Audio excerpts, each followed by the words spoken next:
It is a real pleasure to be here. Thank you very much for the welcome. It's great to be here in Germany again. My first time in Bonn, so I enjoyed a lovely walk last night. I'm talking about the rise of the meta framework. And by that, I don't mean React. It's a hard audience. I'm just going to explain, because I'm very funny, and therefore it helps when I explain the joke, that Meta is a company previously known as Facebook, and they have a framework. Sorry, it's not going well. OK. Just to say a little bit about who I am, Alex obviously will be paid later for his kind words. My name's Daniel. I'm a full-time open source contributor. I obviously lead the Nuxt core team, but I'm also involved in some other open source projects like Elk, which is a client for Mastodon, which is a decentralized social network. There are a few libraries I've put out there. Some of them are on this slide, like Fontaine or Magic Regex, which are, generally speaking, agnostic libraries, not to any particular framework, designed to work in all of them. There are others that aren't, like Unifont, which I just released a week ago. So do check that out. You can see most of these things on my website, which is row.dev, as well as ways of contacting me. So you can, please, by the way, do that. My email is daniel@row.dev, and you can find me on Twitter, Mastodon, obviously, and GitHub and other places, because if you have any questions that come out of anything I say today, or there's any way I can help, I would really love to do that. And yes, as Alex said, I'm a GDE and an MVP, and actually relatively recently, and I'm still sort of slightly beaming, and I can't quite believe it, a GitHub star. This is my cat. Barley. I live in Edinburgh. I haven't always lived there. I just moved there in January. And this is my new place where I'm working. So if we're chatting on GitHub or something, or on Discord, this is probably where I'm standing. And my cat is probably trying to stop me from working, which she is very effective at doing. So the way it works is that I'll be typing away. And I'll have a great idea, or a bad idea, but I'll be doing something. And then there will be this mewing on the door, and she's impossible to ignore, and so she'll come in, and then she'll stand at my feet and mew, impossible to ignore, until I pick her up and put her on the desk in front of me, at which point she will sit on the keyboard, and I can't do anything but think about the good or bad idea that I had, utterly unable to actually implement it. So there you go. I want to talk about meta frameworks, and particularly the first question that you might ask is, why use a meta framework? Or you might even ask the other question, what is a meta framework? Or you might even ask the third question, wasn't that a terrible joke Daniel made earlier about meta frameworks? And the answer is, a meta framework is a framework on top of a framework. So if you think of a UI library like Vue or React as a framework, then what about something that incorporates that library as part of a bigger picture? And that, of course, is what we're thinking about in terms of a meta framework. And there is a very strong recommendation, as Evan pointed out just a few minutes ago, from the React team, that you should use a meta framework. That is how to do it if you're building React. Or also if you're building React Native, you should use a meta framework. And I was pouring through the Vue docs earlier today to find out if there's a similar recommendation from Vue. Obviously, a few minutes ago, Evan said choice is important, which I, by the way, very much agree with. But I did find this in the Vue docs. And I don't know if you can read this, but it basically says, there are higher-level Vue-based frameworks, including Nuxt. And that is basically the mention of Nuxt in the, or meta frameworks in the Vue docs. There's another page with some more examples. But so there's not the same kind of approach from Vue. But meta frameworks are a powerful thing. They're definitely something that's out there in the world. And that's also where a lot of focus is in terms of thinking about what's new and what's happening. And so I think there are at least two main reasons why people adopt meta frameworks. And one is necessity. So your job, your work adopts a meta framework, or they have a stack, and you come on board, and this is what we're going to use. And often this is just how it works. So everyone is working in the same way. People have a sort of shared understanding of what you're going to be using and how you're going to be building and developing. And by the way, I will say this is a profound benefit of any stack that is consistent. I think it's the main benefit, actually, of Tailwind CSS.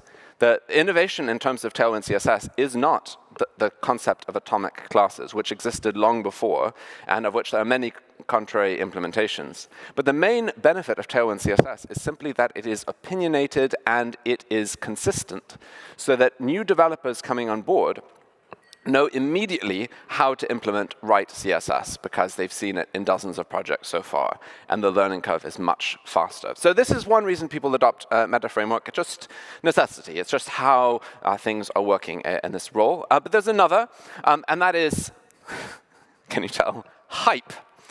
And I don't know if anyone else is terminally online as much as I am, but I will say we are terrible for hype, aren't we? We're awful. Basically, if you're at any point on Twitter or even reading articles on Dev.to or anything like that, you'll gradually pick up this awful, unsettling feeling that you are behind the times, that there is something newer and better out there, released yesterday, released tomorrow. If you don't get on board with it right now, you are going to be left behind. You are going to have substandard build times or worse developer experience, or you are not going to be cool, or people are going to look down on you, or you are not going to be in the in crowd, right? This is what it feels like sometimes to be online. And can I just say, although this is a reason, I think, why people do adopt meta frameworks, how very bad this is as a reason to adopt things. I mean, I'm all for exploring new. I love testing bleeding edge.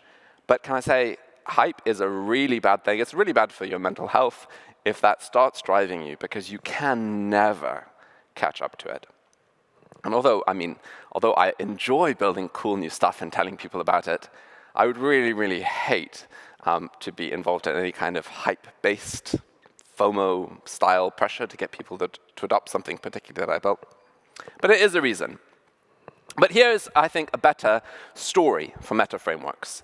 And the story is that in the beginning, there was HTML, as it was intended.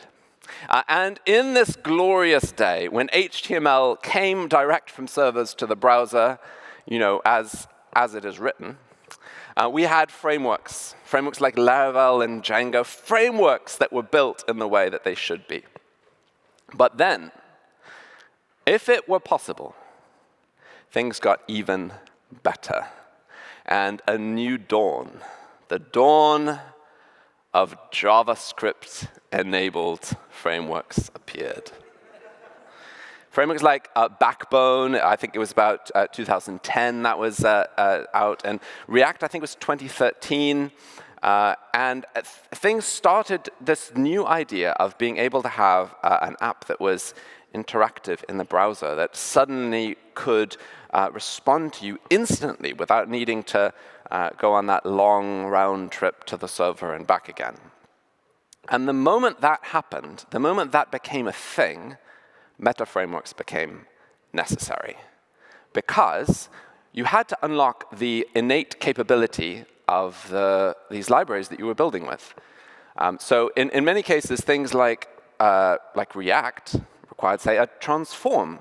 You had to have some kind of bundler integration. The moment you have a bundler integration, then you have to have, frameworks emerge, right? Because you have to assemble things. I don't know anyone here ever manually maintained a Webpack configuration file. Look around, everyone. These are the real heroes. Because the moment you have this bundling step, and particularly Webpack configuration files in the early days were awful. They were, you have a single thing out of place and it didn't work. So if you got something that did work, that was like your CV. People would be like, so what are your qualifications for the role? And you would say, well, I have a Webpack config here that works. And you could name your salary. It was great.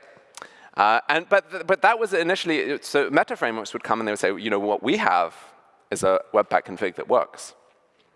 And it was necessary to unlock a lot of the features of the framework. Vue, I think, is an example of a framework that didn't require it. You could just write Vue in HTML, and still today people do it, and it is a glorious thing.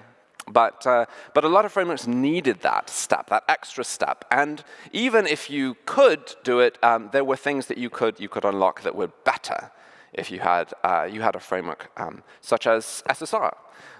If you wanted to have the lovely, sweet search engine rankings, the idea of setting up SSR and figuring out how to render something to a string was actually not something that was straightforward, just like configuring a Webpack config. And so again, you have a meta framework that solves the problem for you. So this idea of keepers of the config, we saw frameworks like Nuxt.js arriving, I think, 2016. And a couple of weeks later, Nuxt was also, the first commit was written for that, so around the same time. But others as well, like Ember and Meteor and Angular, that basically handle all of that for you, which of course brings, it's a necessity, it's time saver, but we can also talk about that in terms of developer experience. Because it's not that these things were doing work that you couldn't do manually, they were doing it better, hopefully, and they were doing it in a way which saved people time and made their lives, therefore, better. But I think I should say, and I do hate this sometimes when we talk about developer experience, that sometimes we have this idea that developer experience is like having a comfortable chair. Having a comfortable chair, it's an added extra, maybe, I think. But often developer experience could be measured in cost, in time savings, and therefore in money savings to the company that a developer might be working for. So I just want to sort of put that little asterisk in there. Developer experience is not a, it's obviously as a developer, I think it's great. but also, I think it's the kind of thing that a company can appreciate and think is an excellent idea just from every other point of view. And meta frameworks have continued to grow. So Cloudflare's Year in Review 2023, looking at JavaScript frameworks across the web. This is the page that includes the libraries like Vue, like the UI libraries as well. I thought it was better picture. They have another one which just looks at meta frameworks. But you see React is most used. But actually, this I was amazed by, Nuxt is the biggest meta framework in the top 5,000 domains.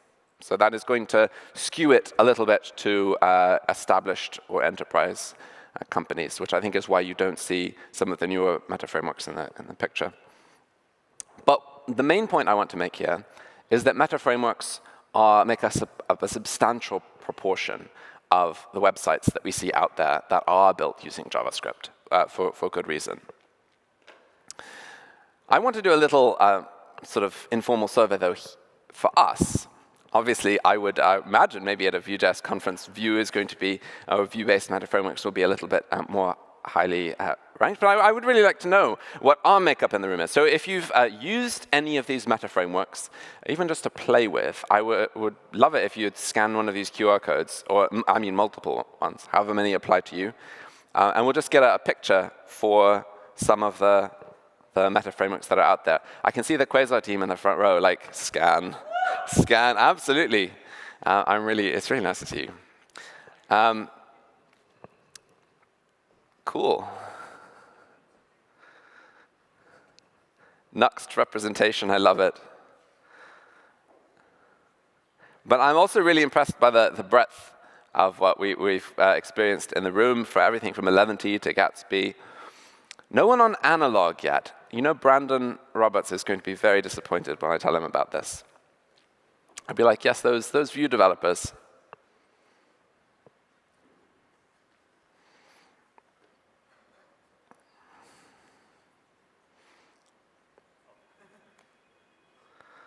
That is really interesting. And each of these different frameworks, of course, brings, this is a sort of current crop, and it's undoubtedly an incomplete list. And I think it's interesting to look at the list and consider that of these frameworks, some are established, some have been around for a while, some are challenger frameworks coming in, some have a really unique idea, and like Quick, for example.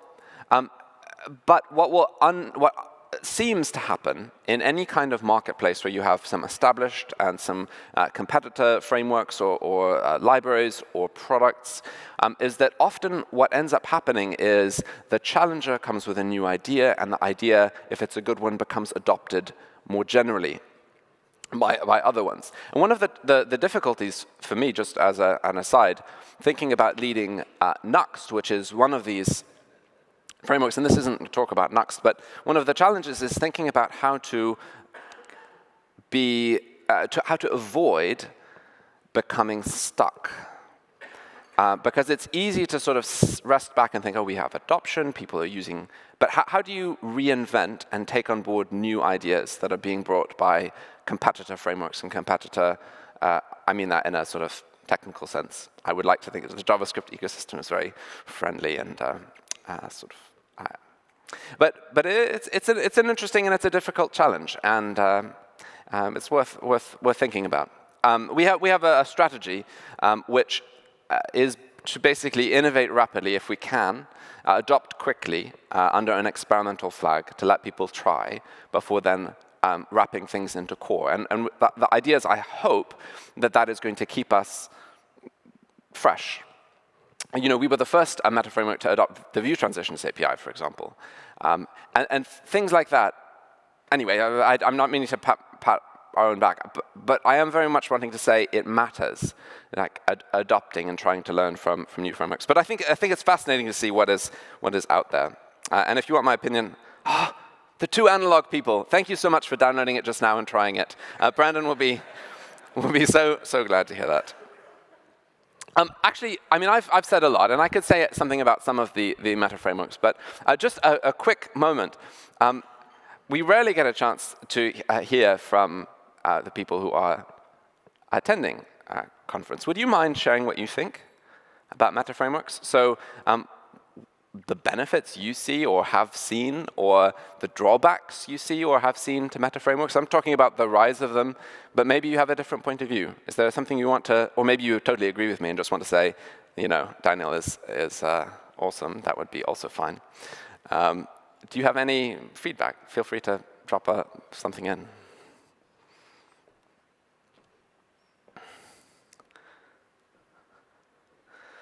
Already the framework wars begin. Okay, so we're seeing obviously strong Nuxt feedback. No, the concept of speed, being able to get started quickly. A couple of people are talking about speed. The idea of simplicity, I see some things there. A strong argument of bloat. That's an interesting point. Am I CEO of Next.js? Very much not. Yes, meta frameworks. Vue is my first love, Nuxt my husband. Oh, interesting. That's easy start, additional work. I can tell you migrated from Nuxt 2 to 3. Is that right? No one's laughing. There's too much pain still in the room. I'm really sorry about that, by the way. If you need, I will write a personal apology to anyone who would like it. Java, cute kitty. Oh, yes, Barley. Sorry, I thought I'm not. It's never been my nickname.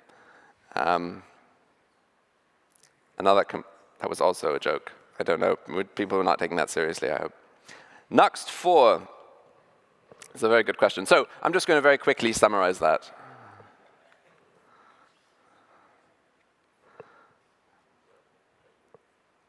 Oh, more late feedback. Sorry, you won't be in the auto-generated feedback summary.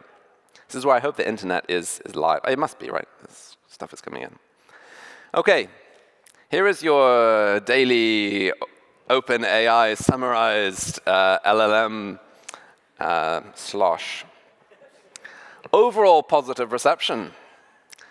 A majority of users find front-end meta frameworks, particularly Nuxt, to be very useful. Useful, quick, and capable. Efficient, simple, user-friendly. Some users complimented documentation. Did you? I missed that. but obviously I trust the LLM. Criticism for additional complexity.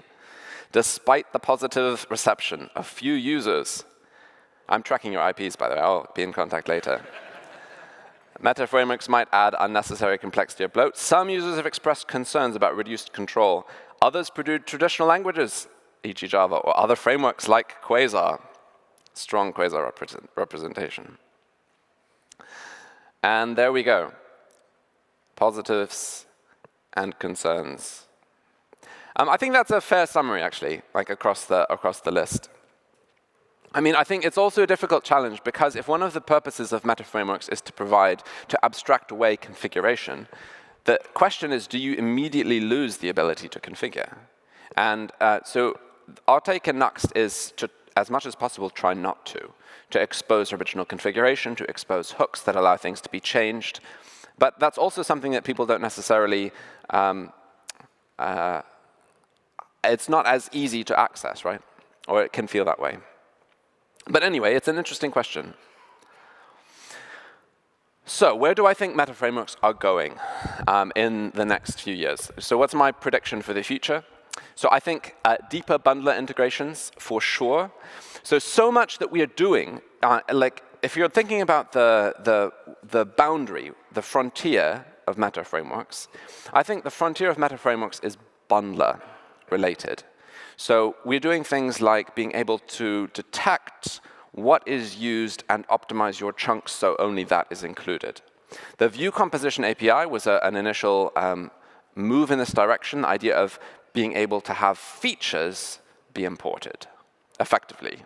And even though a lot of Vue is not tree-shakeable, some of it is, and the model enables tree-shakeable frameworks. So for example, the Nuxt server framework, all the utilities, reading the body, parsing queries, sending redirects, creating WebSocket servers, handling streams, these are all imported features. They may be auto-imported, which can aid in DX, but there's still a separate function which can therefore be stripped out of the build if it isn't needed. And you lose that if you're talking about something that isn't bundled. We're also doing a lot with static analysis and parsing your files to do lots and lots of things, and which is one of the reasons I'm so excited about stuff like OXC parser. I have a work-in-progress PR to adopt it, in fact, experimentally. Because so much that we do from the Nuxt point of view and from other framework point of views is bundler related, and it's no surprise that that is the direction Vite is going in, and that is also the direction that Nuxt have been going in for some time with the adoption of TurboPack, and hopefully their coming adoption of Vite, who knows. But there's a reason people are doing that, and that is because that is where innovation is happening on the meta framework point of view. That is where we see that ability to improve performance in production, and also in development, and also add new features and functionality, like React Server components. And so that is why things like RSPack, Rolldown, or TurboPack, etc., are where a lot of people are focusing. And I think we're only going to see that more and more. I am delighted to see Void Zero launched, and I really hope we see exactly the things that Evan has been talking about come about. It offers a lot, even if it's just bringing down our already fast Vite HMR times to even faster. That's good developer experience, right? And I'm sorry for this, because I hate this meme. In general, I just want to put a little asterisk. I hate the meme because it always is deployed to make other people, to say that other people are stupid. Like, that is basically what it's, so I hate it. And that's actually not how I'm using it here. I'm using it more in the sense of it used to be that we server rendered everything, and then the better thing was to move everything to the client. But increasingly in bundler space, in meta framework space, the idea is to lean back into servers. Not necessarily in the same way that it was before, not in the Laravel Django way, and not even in the Nuxt 2 way, where you have everything on the server, but things to be in a much more granular way, where you have individual bits like server components being pre-rendered, or maybe the data payload being pre-rendered and cached, but to actually have some bits which are dynamic, some bits which are on the edge, and have this sort of very, very granular use of server capabilities. And for the server capabilities to be not just that one node server or the 10 node servers behind the load balancer or whatever, but to have server capabilities be much, much more broad, from the Lambda to the CDN function to the image optimization service offered by provider A. And that is actually very much what we're seeing in terms of vertical integration being offered by some of these providers, like Vercel and Cloudflare. Because if you were from the early days, for example, on Vercel, they basically had a Docker image hosting service. That was ZiteNow's original service. And now they have this really tight stack offering everything. And it's something you see in AWS Amplify. It's something you see in terms of Azure going in that direction. It's definitely something you see in Cloudflare. And these providers who are offering more and more microservices and functionality that is not based on providing compute, but on providing features and services that can be tagged to people, this demands, or it basically raises the question of how do frameworks take advantage of it to improve the performance of the apps and the experience of developers. And so some of these primitives, things like key value storage, things like image optimization or direct database access, writing your SQL queries in tagged template literals. Who thought that was coming? I definitely didn't. WebSocket functionality or LLM integration, it seems the latest thing is sort of native LLM access rather than calling out to OpenAPI for everything. And I think this is the big divide. Because with everything that's offered in this vertical way from providers, I think we'll see meta frameworks opt for one of two options. Either to be platform-centric or framework-centric in terms of how stuff works. And I think a good example of these two sort of patterns, not meaning, by the way, anything negative or pejorative about this, but Nuxt is a great example of platform-centric development. It can be deployed anywhere, but when you deploy it to Nuxt, it deeply integrates with every aspect of when you deploy it to Vercel, it deeply integrates with every aspect of that vertical integration that we talked about. From the way things are cached to the way functions are executed, and it just works. It has this incredible experience that can't easily be replicated elsewhere. And Vercel have received a lot of negative criticism for this, but I don't think it's not a conspiracy of trying to stop stuff working on Netlify, for example. It's the fact that in order to create the experience they want on Vercel, they can't deliver that kind of experience on every provider without actually devoting a lot of effort to doing so. And so you have this platform-centric approach, where you get this incredible vertical tight integration, which just works, but it does have the limitation of being tied to a particular provider. And then something like Nuxt, which has a different approach, which is basically saying, for example, we provide primitives in the framework, which, like our key value storage. So you can say use storage, and then you can get item, set item. The caching is all based on the storage primitive. And then you have a provider system. And we've sort of built it into every level. So from key value to database to font to image optimization, at every stage there's a choice. There's an abstraction, which the framework uses, and then there's a choice for the user, pick. Which of these providers do you want to use? And we try and guess, and we try and detect from where you're deploying it, and we hope that in many cases we can be zero config, which we can, but it's a different way round in terms of thinking about how to take advantage of those vertical integrations. The question isn't, do you take advantage of them? It's how. Like, what is the mental model you're using for it? And so you can either have this framework, or you can, which this is our Nuxt approach, where we basically aim to say the framework is going to be the core thing that you use, and you pick the provider, and that integrates. Or you say, we have this provider, and this is going to be our base, and the framework deeply integrates with that. So this is not me, by the way, coming to a conclusion. It's a lot harder to do this, because you're maintaining, in our case, 90+ providers. And that takes work, it takes maintenance. If we were just focusing on one tech stack, by the way, which we never will from the Nuxt point of view, the whole value I see in open source is choice. One of my key values is people being able to pick, people having freedom. That is one of the reasons why I'm in open source and why I care about it. But this is hard, and it requires contribution, and it requires people in the community who champion the provider that they use and make it possible. Whereas if you deeply integrate with one, you can have something that's much easier. There are other frameworks that opt into that provider pattern. So Nitro itself does, which therefore means that frameworks like TanStack Start and Solid Start that use it under the hood and analog, Brandon will do exactly the same. Or SvelteKit does exactly. Again, you have providers, adapters that are targeted to these different frameworks. Or Astro is another good example. And personally, I wish they would all unify in Nitro so we could be collaborating on the one thing. But credit to them, I think this is the better way to do it. I think it is better to adopt the provider, the framework-centric approach so that you actually are picking and choosing and offering users choice at every stage.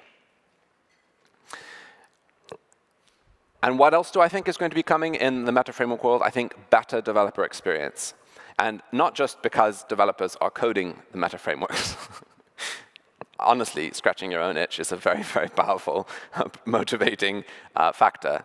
Conference-driven development and scratching your own itches, that is basically what makes development, right?